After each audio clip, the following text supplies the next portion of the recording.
Welcome on in, guys. Three bold takes. Freddie, Chase, and Quinn here. Freddie and Quinn already got their reactions out of the way first week. I just wanted to get on here and do my own. That's why I waited to come in a little later for these guys. And I'll just give it to you. These guys came in hot and heavy. I'll come in a little hot and heavier. Alabama losing to Florida State will eventually be what Florida State losing to Georgia Tech was last season for the Crimson Tide. Not a 2-10 season, but we could quickly see how DeBoer may no longer have a home in Tuscaloosa if this kind of play keeps up. We're not talking about the coaching, the scheme. No, that's wrong. I think if you go back and watch even the TV tape, not even the film tape that the coaches have access to, just the lack of effort that we have not seen in a Crimson Tide uniform in 17 seasons was just uncanny.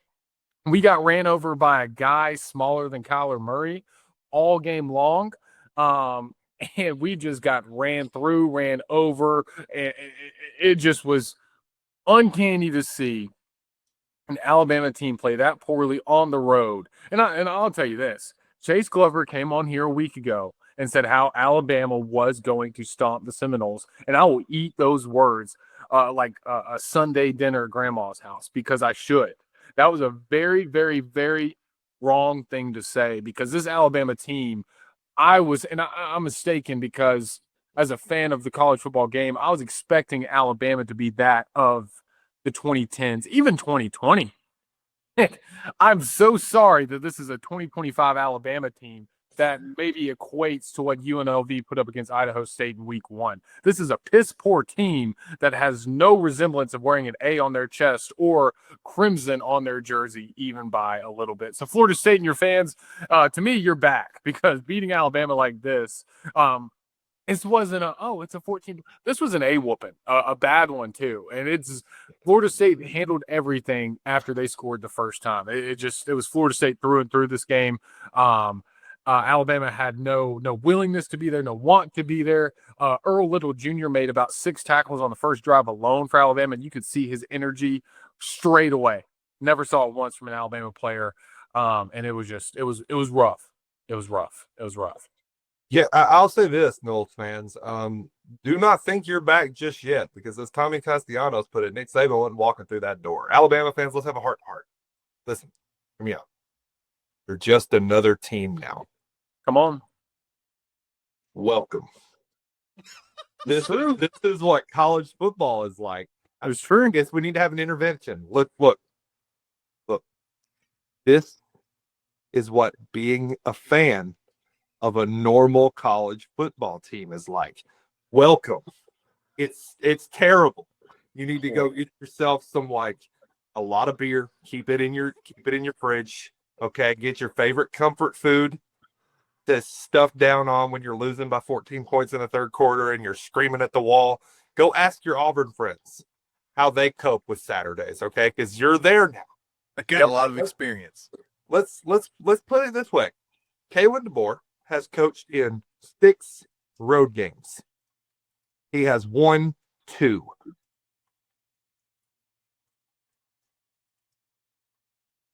Those losses are Vandy, Oklahoma, a Florida State team made out of NIL Warriors. The only one that was to a ranked team was a Tennessee team that got beaten by the national champions by 50 points. You're not on that level no more, guys. You're not. I think Chase might be onto something. Let's look at the rest of their season. Knowing what he's done on the road, you got a road game with Georgia, who you beat last year. That game's going to get ugly. You got a road game with Missouri. They're coming off a bye week. Think you're better than Missouri? Not at this point. I'm not convinced. You got a road test with South Carolina after you play Tennessee. Actually, it's after a stretch of playing Georgia, Vandy, Missouri, Tennessee. Then you go on the road to South Carolina. And then you top it all off with an Auburn team that when they win 4 games in a season and you're going on to play for a national title, you beat them in triple overtime. So you think you're going to beat them in Auburn? I don't. And that's not even touching on a Tennessee team that's better than you, an LSU team that's better than you, coming into your stadium. Just saying, I think Chase might be cooking. I think 7-5-8-4 type team. I'm going to be real. Before Freddie goes, I'll add this to your point about DeBoer on the road.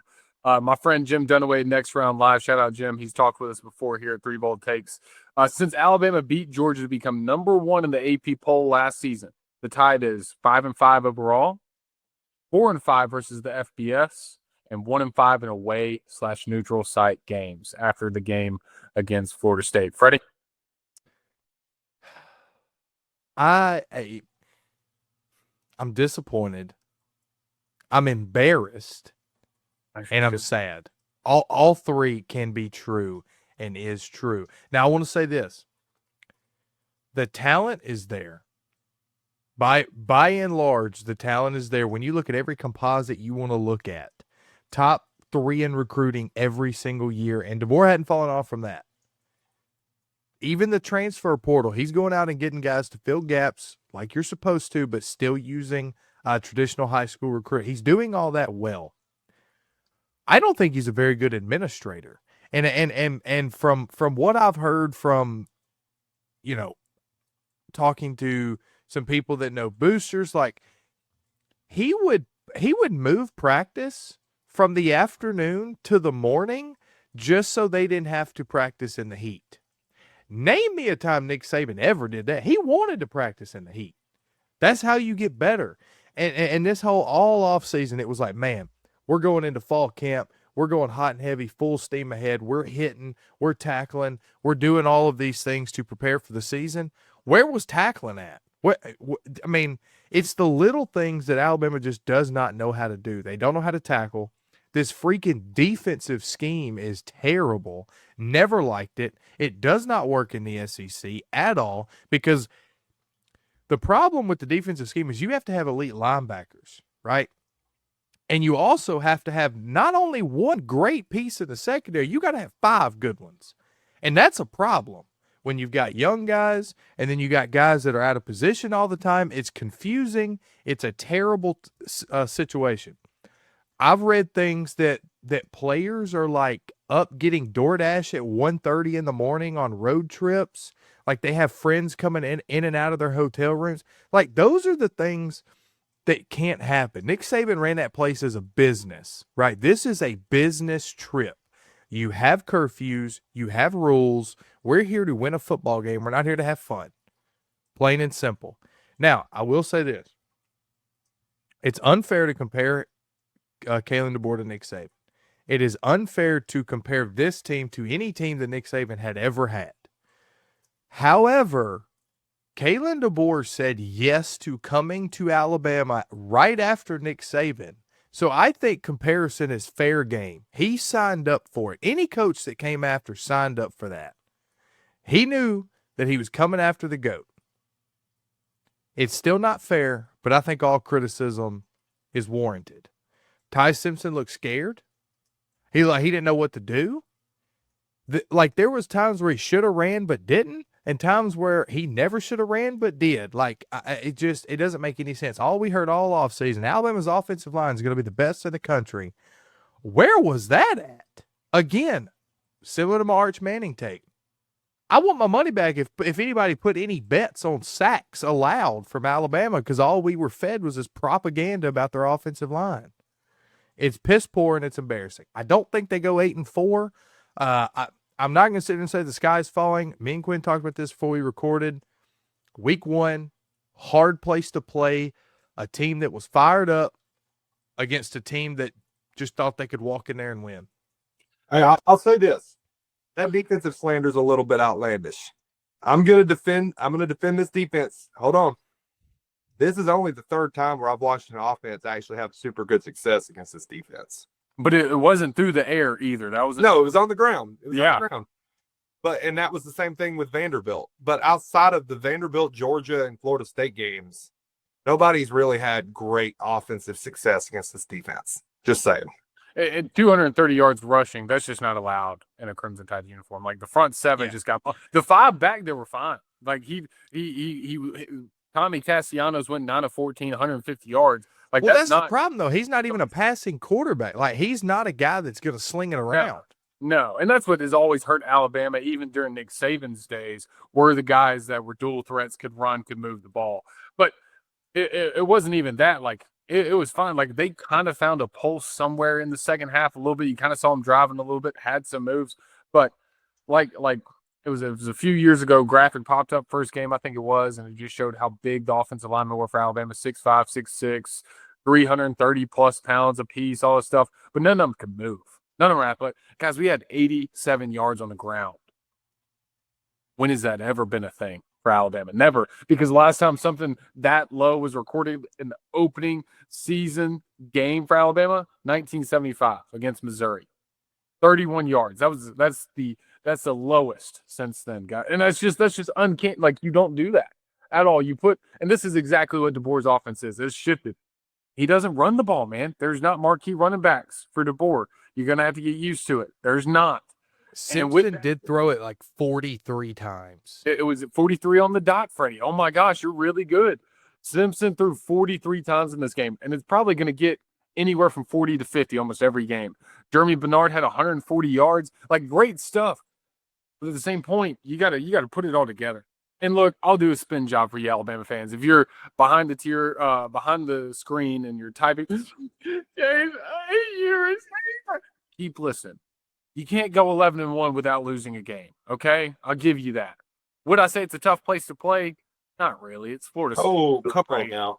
Come on. Ooh. Florida State is the Hey, road ass spear in that entire state. it's no Gainesville. It's no the Swamp, just right across the way. Florida State, it's a decent place, right? Get out of Whatever. It's whatever, you know. Get out of here. So you can't go 11-1, 10-2 without losing a game or two. But the thing that looks the worst is the effort given. If you have guys always flying to the ball, always gang tackling, everybody's giving their all every single play, you know what? And you lose by 14, you got outmanned. You got outplayed. But man, I've never seen a guy 5'2" run around you like that and put something to you. And a guy that left your school nonetheless, absolutely blowing up every time a running back came to that middle from the safety spot. Not a guy inside the box, not a guy that was playing outside or playing D lineman, none of that. This guy was coming from the safety position and absolutely destroying your running backs you've been talking about all summer. That's all I'll say. It's more about effort. It's more about what Saban. It's not about DeBoer being Saban. It's about having a team that plays the Alabama way, that plays like legends are made there. This team doesn't hold that. This team could probably give me Case Keenum at Houston. I don't know. Like, it's a decent team. It's a solid team. It's a team that I'd probably look at if it was wearing a Missouri Tigers logo or maybe a Kentucky one. They're like, hey, it's a solid team. They could probably win 7 games, 8 games, maybe if that. They might get lucky and win a 9th one. But they're not going to win a national championship. Well, This team is not going to make a playoff. Not the way they're playing right now. they're soft, and that's something that I have never seen. And if they want an to Alabama team. Yeah, if they want to start NIL deals, I would call Sharman first thing. That's what I would do. Start handing them out because this is softer. That's how they played. So I agree with you there, Freddie. It's embarrassing. Yeah.